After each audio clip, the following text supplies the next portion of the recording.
अस्सलाम वालेकुम। तो आज के इस वीडियो के अंदर मैं आपके साथ एक गुड न्यूज़ आप बोल सकते हो वो शेयर करूंगा आपके साथ। और वो गुड न्यूज़ ये है कि हमारे पास अब आप जो है वो बी सी डी ग्रेड इनको भी जो है आप कर सकते हो। एफ ग्रेड तो ऑलरेडी आप कर सकते थे और डी ग्रेड आप कर सकते थे, लेकिन अब आप जो है बी और सी ग्रेड जो है उसको भी दोबारा से पेपर दे सकते हैं, उसको इम्प्रूव कर सकते हैं। अब ये किस तरह से मैं बोल रहा हूँ कि आप कर सकते हो या फिर नहीं कर सकते, उसके प्रूफ भी मैं आपके साथ शेयर करूंगा।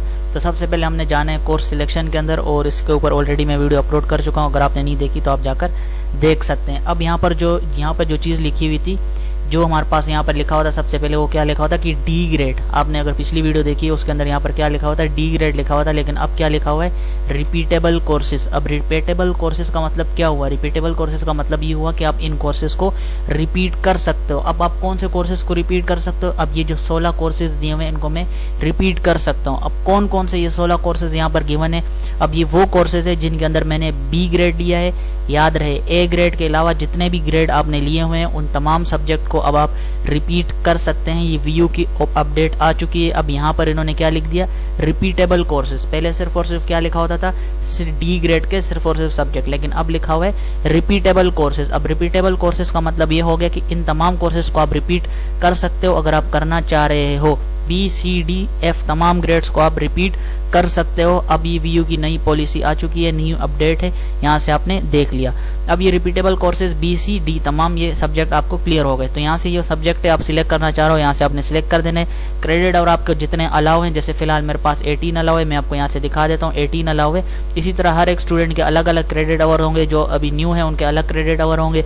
इस चीज को आपने स्टडी करना है तो यहाँ पर आपने चले जाना है। रूल्स एंड रेगुलेशन कहाँ से जाएंगे, तो यहाँ पर ऊपर हमारे पास राइट साइड में आपके पास एक आइकन सा बना होगा पीडीएफ की तरह, उस पर आपने क्लिक कर देना है तो रूल्स एंड रेगुलेशन का पेज ओपन हो जाएगा। अब रूल्स एंड रेगुलेशन के अंदर आपने एक चीज याद रख लेनी है कि अगर कोई भी स्टूडेंट जिसने हमारे पास जो है वो डी ग्रेड लिया हुआ है और उसको इम्प्रूव करना चाह रहे, ये डी ग्रेड के लिए सिर्फ, अगर आप डी ग्रेड को इम्प्रूव करना चाह रहे हो दोबारा से, तो आप पास सिर्फ और सिर्फ एक अटेम्प्ट होगा, यानी एक ही दफा जो है आप इसको अप्लाई कर सकते हो। अगर आ गए नंबर ठीक है, नहीं आए तो वापसी वही ग्रेड लग जाएगा।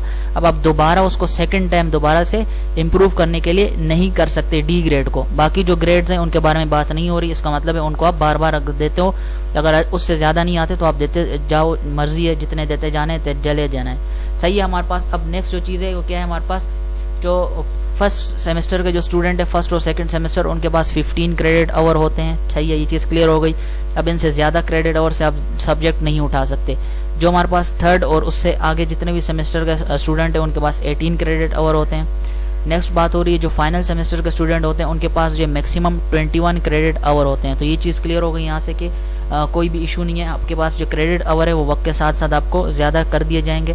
फर्स्ट और सेकंड सेमेस्टर के स्टूडेंट को 15 क्रेडिट आवर, थर्ड के बाद जो भी स्टूडेंट है उनको 18 क्रेडिट आवर, और जो फाइनल सेमेस्टर होता है हमारे पास 7 या 8, आप इन दोनों को समझ सकते हो, कंसिडर कर सकते हो। 7 भी शायद इसी के अंडर इंक्लूड होगा या फिर सिर्फ और सिर्फ फाइनल इंक्लूड होगा। तो फाइनल जो हमारे पास 8 सेमेस्टर होगा उसके अंदर आपको 21 क्रेडिट आवर जो है वो अलाउ किए जाएंगे। और अगर आप डी ग्रेड को इम्प्रूव करना चाह रहे हो, डी ग्रेड को, तो इसको सिर्फ और सिर्फ एक ही अटेम्प्ट होगा आपके पास। यानी आप मान के चलो पिछले सेमेस्टर में डी ग्रेड आया, नेक्स्ट सेमेस्टर में इंप्रूव करना चाह रहे हो या फिर किसी और सेमेस्टर में करना चाह रहे हो, तो आपके पास एक ही चांस होगा। उसके अंदर अगर आप इंप्रूव कर सके, डी को सी कर सके, बी कर सके, तो आपके पास ये चांस एक ही होगा। अगर आपने इसमें कर दिया तो ठीक है, अदरवाइज आपके पास दोबारा दूसरा चांस नहीं मिलेगा। अगर आपने दोबारा डी ग्रेड ले लिया तो क्या होगा, जो पहला वाला डी ग्रेड था वही रहेगा, या फिर हमारे पास आप दोबारा इसको अटेम्प्ट नहीं कर सकते। सिर्फ और सिर्फ डी ग्रेड के लिए आपके पास एक चांस होता है रिपीट करने के लिए।